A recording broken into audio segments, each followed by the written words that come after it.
नमस्कार दोस्तों, मेरा नाम है विमल सिंह बालाजी। स्टडी अड्डा में आप सभी का स्वागत है। आज तारीख आपकी है 27 अक्टूबर 2024 की। एक एक करके सभी अपडेट की बात आज की इस वीडियो में करते हैं।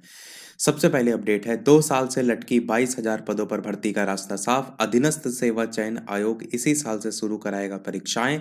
पारदर्शी होगी परीक्षा। न्यूज आपकी जो है वो लखनऊ से है, जिसमें बताया गया है कि उत्तर प्रदेश अधीनस्थ सेवा चयन आयोग में 2 साल से जो लटकी 22,791 पद हैं, इन पर भर्ती का रास्ता साफ होने जा रहा है। इन पदों को भरने के लिए 2022 और 2023 इसमें विज्ञापन निकाले गए थे, लेकिन कार्मिक विभाग द्वारा भर्ती परीक्षाओं के लिए नई नीति जारी होने के चलते परीक्षा कार्यक्रम जारी नहीं हो सका था। बताया ये जा रहा है कि अधीनस्थ सेवा चयन आयोग नई नीति के आधार पर परीक्षा कराने के लिए एजेंसियों के चयन में जुटा हुआ है।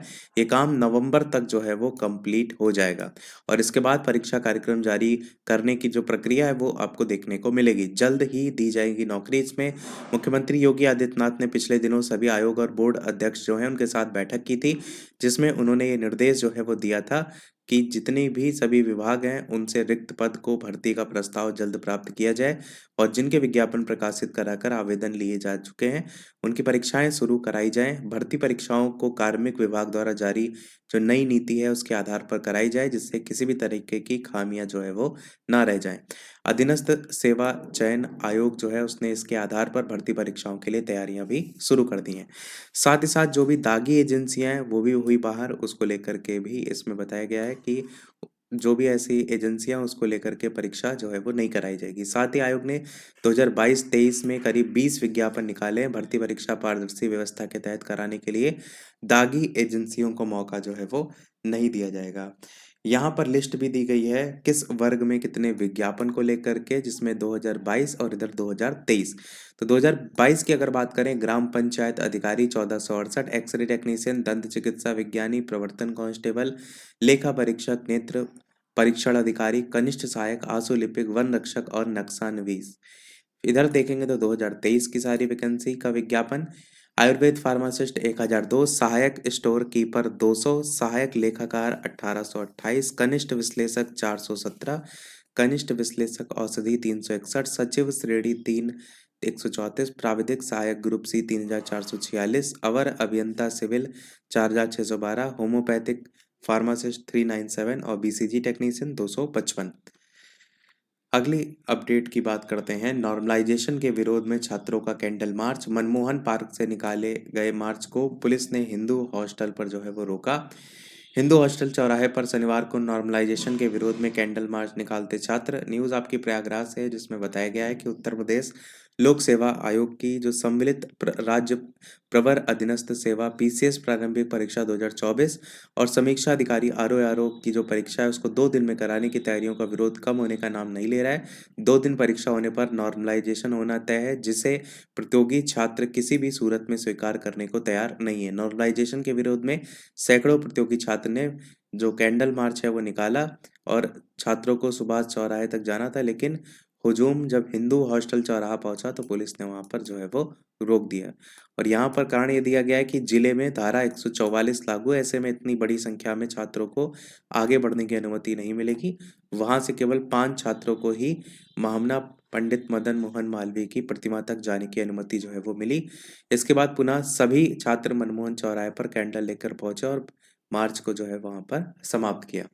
ये भी बताया गया छात्रों ने नॉर्मलाइजेशन के विरोध में 21 अक्टूबर को भी आयोग के बाहर प्रदर्शन जो है वो किया था इससे पहले। अगली अपडेट आपकी है पटना से, जिसमें 27 तारीख ऊपर। और अगले वर्ष रेलवे में 50,000 पदों पर बहाली, भर्ती कैलेंडर जल्द होगा जारी। युवाओं के लिए बड़ी खुशखबरी। और न्यूज़ आपकी जो बताया गया है इसके अंतर्गत बताया गया है कि सरकारी नौकरी की तैयारी कर रहे युवाओं के लिए नया साल खुशखबरी लेकर के आएगा। रेलवे की ओर से अगले साल करीब 50,000 पदों पर बहाली की जाएगी। इसके लिए जल्द ही रेलवे बोर्ड की ओर से भर्ती कैलेंडर जारी होगा। इसमें नॉन टेक्निकल पॉपुलर कैटेगरी यानी NTPC, technician, junior engineer, level 1 group D आदि पद जो है वो देखने को मिलेंगे। बाकी ये भी कहा गया है कि ग्रुप डी के लिए करीब 15,000, एनटीपीसी के लिए करीब 10,000, टेक्नीशियन और जूनियर इंजीनियर के लिए 5-5 हजार रिक्त पदों पर नई नियुक्ति होगी। 12वीं की परीक्षा में शामिल होने वाले जो अभ्यर्थी एनटीपीसी और ग्रुप डी के लिए होने वाली नियुक्ति प्रक्रिया में शामिल हो सकते हैं। रेलवे बोर्ड ने भर्ती जो बोर्ड है उसमें रेलवे जो रिक्त पद है उनकी रिपोर्ट भी मांग की, जिसके बाद रेलवे भर्ती बोर्ड मुजफ्फरपुर के अलावा देश के अन्य भर्ती बोर्डों ने भी इसको लेकर के तैयारी शुरू कर दी है। साथ ही शक्ति प्रश्न पत्र लीक में संलिप्तता मिलने पर नौकरी से किए जाएंगे बर्खास्त। साथ ही फिलहाल रेलवे में 45,708 पदों पर नियुक्ति की चल रही है वर्तमान में प्रक्रिया, जिसको लेकर के यदि आपने आवेदन किया होगा तो आपकी तैयारी भी साथ में चल रही होगी। वही यहाँ पर बताया भी क्या है कि टीसीएस जो है ये परीक्षा संचालित जो है वो करेगा, जिसमें सहायक लोको पायलट के पद हैं और अलग अलग पदों की जानकारी भी यहाँ पर दी गई है। अगली अपडेट, लखनऊ समेत 6 जनपद में खुलेंगे स्पेशल एजुकेशन जोन। लखनऊ से न्यूज़ है, इसमें बताया गया है उत्तर प्रदेश को भविष्य की जरूरत के अकॉर्डिंग मॉडर्न और एडवांस एजुकेशन हब के तौर पर विकसित करने की दिशा में योगी जो सरकार है उन्होंने बड़ा निर्णय लिया है। ये special education zone Lucknow, Gorakhpur, Ayodhya, Agra, Gautam Buddh Nagar, Bundelkhand में बनेंगे। इनमें प्राइमरी से विश्वविद्यालय तक की शिक्षा जो है वो दी जाएगी। और ये भी बताया गया उच्च शिक्षा प्रोत्साहन नीति 2024 में प्रदेश को वर्ल्ड क्लास क्वालिटी एजुकेशन का हब बनाने का लक्ष्य है, इसलिए एक जिला एक विश्वविद्यालय के लक्ष्य पर भी फोकस जो है वो किया जा रहा है। लखनऊ में पहला SEZ उच्च शिक्षा मंत्री जो है उन्होंने ये कहा है कि लखनऊ के मुहान रोड पर प्रदेश के पहले SEZ की स्थापना होगी और 785 एकड़ में एजुकेशन सिटी बनेगा, जिसमें विभिन्न शैक्षिक संस्थान होंगे। 103 एकड़ में विकास प्रक्रिया जो है वो आपको देखने को मिलेगी। और ये भी यहाँ पर बताया गया कि इसकी तर्ज पर और भी जगह जो है ये बनेगा। अगली अपडेट है आपका 32 की उम्र में भरा फॉर्म 45 के हो गए पर नहीं आई भर्ती। शिक्षा सेवा चयन आयोग पर टीजीटी जीव विज्ञान की भर्ती पूरी करने का दबाव है। प्रयागराज से न्यूज है, इसमें बताया गया है कि महोबा के जो रहने वाले हैं इंद्रपाल जी, उन्होंने 32 वर्ष की उम्र में अशासकीय माध्यमिक विद्यालयों में सहायक अध्यापक टीजीटी जीव विज्ञान के पदों पर भर्ती के लिए आवेदन भरा था। इंद्रपाल अब 45 वर्ष के हो गए हैं और इनकी शादी भी हो गई है और उनके बच्चे अब स्कूल जाते हैं, लेकिन इंद्रपाल भर्ती पूरी होने के इंतजार में अब तक बेरोजगार हैं। ये तो एकमात्र उदाहरण मात्र है। और ये भी बताया गया कि टीजीटी जीव विज्ञान के 86 पदों पर भर्ती के लिए 2011 में जब विज्ञापन आया था तो लगभग 1 लाख अभ्यर्थियों ने फॉर्म भरे थे। अभ्यर्थियों के लंबे समय के बाद 2016 में लिखित परीक्षा आयोजित की गई थी। माध्यमिक शिक्षा सेवा चयन बोर्ड ने 1 अगस्त 2023 को लिखित परीक्षा का परिणाम भी घोषित किया था। लिखित परीक्षा का परिणाम आने के बाद अभ्यर्थियों को अब बड़ा झटका लगा है, जब 86 की जगह केवल 35 पदों के लिए ही 165 अभ्यर्थियों को सफल घोषित जो है वो किया गया।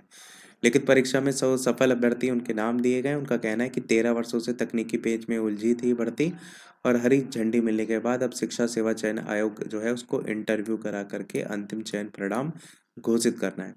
अगली अपडेट आपकी है कि राजकीय प्रिंटिंग जो प्रेस है उसमें प्रश्न पत्र छपवाने की कवायद शुरू। और इसमें वही बताया गया है कि प्रतियोगी परीक्षाओं के प्रश्न पत्र राजकीय प्रिंटिंग प्रेस जो है उसमें छपवाने की कवायद शुरू जो है वो हो गई है। लास्ट अपडेट इस वीडियो की। इसके अलावा वीडियो लाइक शेयर भी करते रहिएगा कि जो ट्रैकमैन है उनके 1200 पद खाली, ऐसे हो चुकी निगरानी। यहाँ पर लखनऊ से न्यूज़ है, इसमें बताया गया है कि 1200 जो पद खाली पड़े हैं और जो ट्रैकमैन काम भी कर रहे हैं उन्हें सुविधाएं जो है वो नहीं है। यही हाल है, लगातार रेल मंत्री के समक्ष इस गंभीर मुद्दे को जो है वो उठाया जाता रहा है। 145 किलोमीटर नया ट्रैक 1 साल में बिछाया गया, उसको लेकर के भी बताया गया है। तो यही था हमारे ओवरऑल अपडेट में। वीडियो लाइक शेयर सब्सक्राइब कीजिएगा। मिलते हैं अगले अपडेट में, तब तक के लिए सभी को नमस्कार, जय हिंद।